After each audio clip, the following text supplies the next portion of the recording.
Isabelle Linartz, bonjour. Bonjour. Merci d'être sur le plateau TV78 pour un VIP qui vous est entièrement consacré.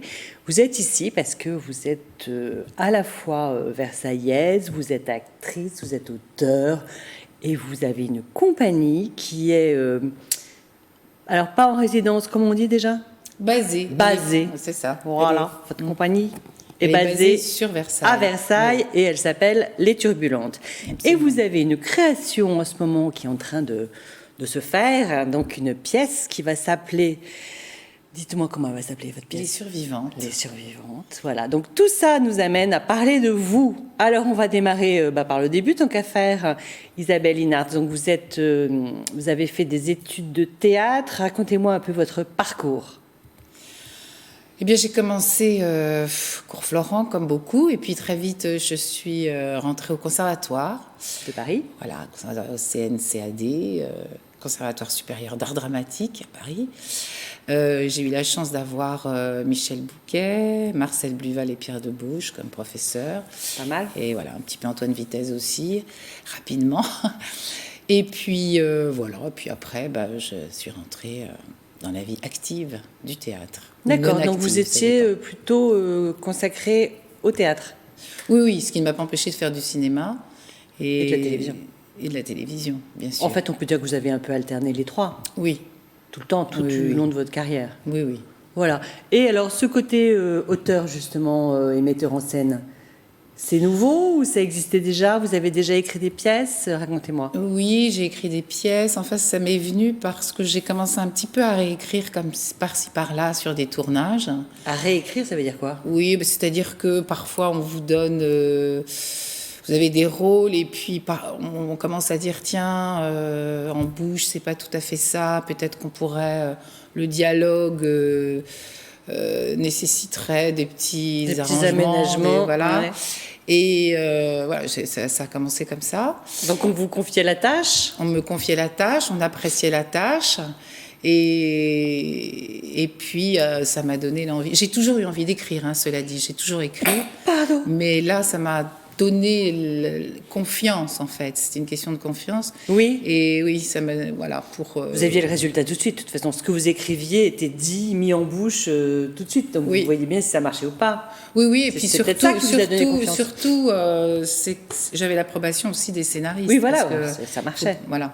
Et c'est là où je me suis dit, bon... Il y a une carte à jouer. Oui, il y a une carte à jouer. J'ai réécrit aussi un scénario entièrement et qui a été acheté par France 2. C'était quoi ? Ça s'appelait Le Marathon du lit. Enfin, j'ai coécrit en fait avec Bruno Gantillon et j'ai signé les dialogues. Bruno Gantillon, qui est un réalisateur.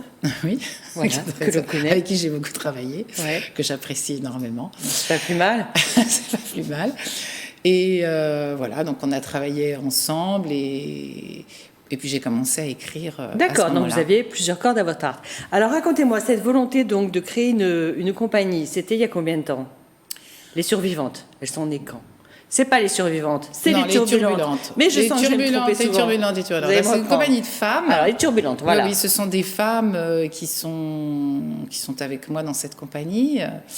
On voit le logo là apparaître à l'écran. Voilà, dites-moi. Donc ça existe depuis quand ? Alors les Turbulentes, elles existent depuis 3 ans, je dirais, à peu près.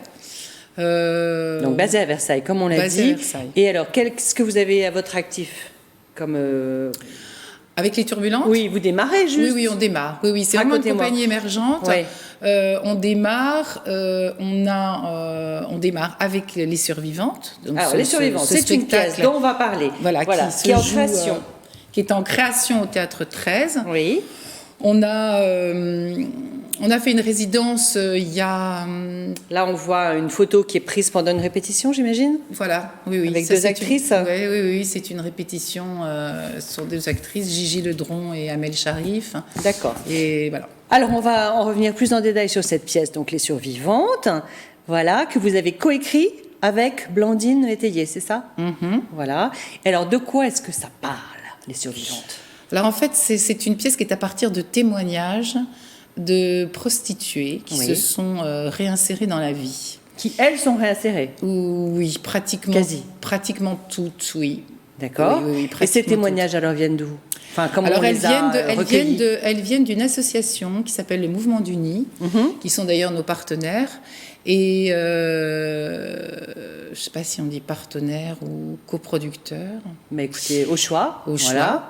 Et en fait, ce sont des témoignages. Au départ, moi, je connaissais rien du tout à ce monde. Et c'est Blandine Métayer qui m'a mis en contact avec ces témoignages du Mouvement d'Uni et qui m'a demandé d'écrire. Voilà, si tout à coup je me sentais d'écrire sur ces témoignages. Et finalement, j'ai trouvé ça très intéressant. Alors, il y a combien de prostituées, de femmes qui jouent le rôle de prostituée dans la pièce? Il y a 5 femmes et un homme. D'accord. Les 5 femmes, donc, sont des prostituées qui se sont réinsérées, on est d'accord? Oui, qui vont se réinsérer. Qui sont sur le chemin de la réinsertion. Voilà. Je comprends. Elles ne se sont pas encore réinsérées. Enfin, dans la pièce, l'histoire, la dramaturgie, en gros, c'est qu'il y a l'une d'entre elles va les persuader de sortir de cet état. Que c'est possible. Et de prendre la parole et de parler et de sortir de cette honte qu'est la prostitution, en fait. À leurs yeux. Pardon? À leurs yeux. Non, enfin, j'imagine que ces femmes se disent, c'est surtout aux yeux de, mais peut-être à leurs yeux à elles, si elles n'osent pas tenter le pas de la... C'est beaucoup plus... C'est un peu plus complexe que ça, oui, parce bon. que en fait, elles sont dans un système qui fait que de toute façon, elles ont, parce qu'elles n'ont pas la parole, c'est vrai. Enfin, il y a beaucoup de fantasmes. C'est intéressant d'ailleurs parce que nous, on le rencontre. Hein. C'est encore un tabou très fort. Il y a beaucoup de projections sur ce qu'elles sont, sur ce qu'elles devraient être. Donc on se fait de fausses images. Bien sûr. Cette pièce, elle est là pour ça d'ailleurs. Montrer la vérité. Oui. La vérité vraie. La vérité vraie et se dire que ça pourrait être soi, quoi. La façon dont elles arrivent à cette prostitution. Oui, parce que moi, c'est ce qui m'a fait écrire, c'est que je me suis complètement identifiée. Alors, c'est-à-dire, je me suis pas dit comment peut-on faire une chose pareille? Comment peut-on faire une chose pareille? Je me suis dit tiens, ça aurait pu être moi. D'accord. Bah oui, et alors justement, sur votre travail d'écriture, vous avez créé donc 5 personnages de femmes. Est-ce que ce sont 5 histoires vraiment distinctes ou vous avez pris un peu de tous les témoignages pour faire 5 personnages, créer 5 personnages? Oui, j'ai pris plusieurs histoires pour créer des personnages. D'accord. Et est-ce que vous avez, juste pour la petite histoire, gardé quelquefois des phrases intactes ou des... Bien sûr. C'est vrai? Bien sûr. Et je me suis inspirée surtout de situations qu'elles ont vécues. Oui, ça, on ne peut pas l'inventer. Non. J'imagine. Non, surtout qu'elles sont parfois truculentes, parce que c'est un spectacle qui n'est pas du tout...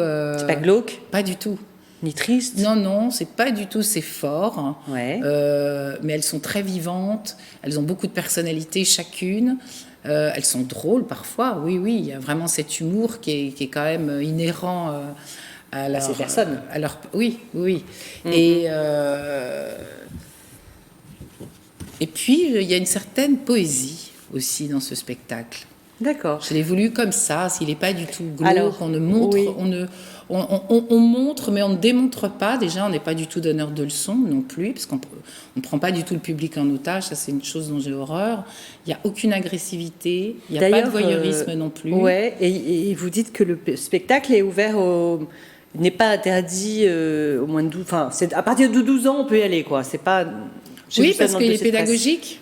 Oui, c'est pédagogique, c'est pas violent, c'est pas choquant. Non, c'est fort, c'est-à-dire qu'il y a des mots parfois qui sont un petit peu crus, mais ça n'est pas glauque. C'est ça qui est intéressant, c'est-à-dire que c'est beaucoup moins glauque que tout ce qu'on voit à la télévision par moment, où c'est beaucoup moins choquant. D'accord. Il y a un décalage, parce qu'il y a plein de choses qui sont décalées dans ce spectacle, et tout ce qui pourrait paraître justement un peu glauque, j'ai choisi le parti pris de les décaler pour les faire passer. Donc on n'est pas...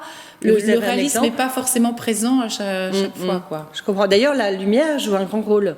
Oui, bien sûr. Hein, l'ingénieur de lumière, là. Oui, bien sûr. Et oui, c'est pas... Il y a des moments, d'ailleurs, c'est pas toujours réaliste. Hein. On est dans des espaces temps différents. Il y a du chant, il y a du rap, voilà quoi. Il y a de la musique. Il y a de la musique, beaucoup d'effets spéciaux aussi. Enfin, et on a choisi une scéno qui n'est pas réaliste, justement. D'accord. Voilà, Ouais, on est au bord de cette autoroute. On n'est pas sur le bord du trottoir ni. Non, on est dans une station-service désaffectée, mais qui pourrait être presque un square. Enfin, on ne sait pas très très bien où on est. En fait, c'est le lieu quand même du combat de ces 5 personnes. Bien sûr, pour se sortir. Bien sûr. De leur situation. Bien sûr. On a la fin, elles s'en sortent pas, on le dit pas. L'homme qui joue avec vous, quel est son rôle ? Alors lui, il incarne plusieurs personnages. En fait, il incarne 5 hommes. Le père prostitueur au départ, et après il va être à la fois le client, le mac et le marin, parce qu'on termine quand même sur une note plutôt positive, hein, et on n'a pas, voilà, c'est pas non plus, on n'est pas, c'est pas le procès des hommes, hein. Et justement pour ça, on a voulu terminer avec ce marin qui finalement a compris leur combat et va lutter avec elle. Ah bien, un allié. Un allié. Très bien, ok. Et dites-moi, la prostitution aujourd'hui, j'imagine que vous savez ce qu'il en est. Est-ce que c'est de pire en pire ? Est-ce que ça change d'aspect par rapport à il y a quelques années ? C'est de pire en pire. Sérieux ? Oui. C'est-à-dire oui, c'est de pire en pire. Que les femmes sont de plus en plus jeunes, sont des enfants. Exactement, elles sont de plus en plus jeunes, elles sont avec l'immigration des peuples, c'est une catastrophe, quoi. Il y a un esclavage sexuel, il y a un trafic de femmes qui est hallucinant. Alors ça, c'est une partie de la prostitution qui est dramatique, bien évidemment. Et puis, il y a aussi tout ce qui est dérivé, c'est-à-dire tout ce qu'on peut voir maintenant sur les réseaux sociaux, les enfants. C'est pour ça que je trouve ça intéressant que les jeunes viennent voir, parce qu'ils ont une fausse idée. D'ailleurs, c'est assez rigolo. Quand on a fait la présentation du spectacle au Théâtre 13, juste avant nous, il y avait Eugénie Grandet, et après les survivantes, et il y avait une directrice de collège qui était là avec 2 de ses élèves, et elle est venue me voir après la présentation en me disant... ils ont coché les survivantes. Est-ce que vous croyez qu'ils peuvent venir voir cette pièce de théâtre ? Et j'ai dit, oui, moi je pense qu'au contraire, c'est pédagogique, parce qu'il y a vraiment des choses qui se passent maintenant dans les cours d'école qui sont dramatiques. Hein. Très bien. Bon, écoutez, on va venir vous voir. Merci. Avec plaisir. Ça nous donne très envie. Donc, Théâtre 13, bonne répétition. Vous allez jouer à partir du 3 mars jusqu'au 5 avril. Et voilà. Merci Isabelle Liénard. Merci à vous. Bon courage et merci beaucoup. À bientôt. À bientôt. Au revoir.